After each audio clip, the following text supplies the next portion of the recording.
Aile mühiti uşağın, insanın formalaşdığı bir mühitdir. Bu mühitdə uşağın ən inandığı şəxs kimdir? Ata və anasıdır. Adətən ailə boşanma təhlükəsi olanda və yaxud da ki, belə bir nümunəvi ailə olmayanda uşaqlarda inamsızlıq yaranır. Başqalarına. Ailə mühiti uşağın, insanın formalaşdığı bir mühitdir.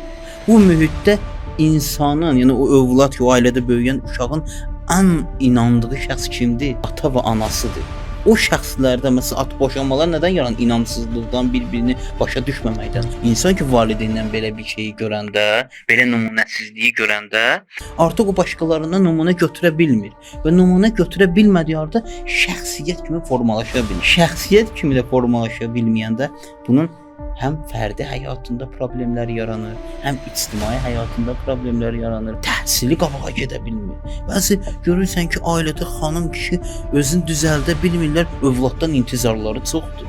Məsələn, gərək biri özünü tərbiyə eləyəsən, öz ailə təməllərini gücləndirəsən, sonra sən övladdan nə isə gözləyəsən.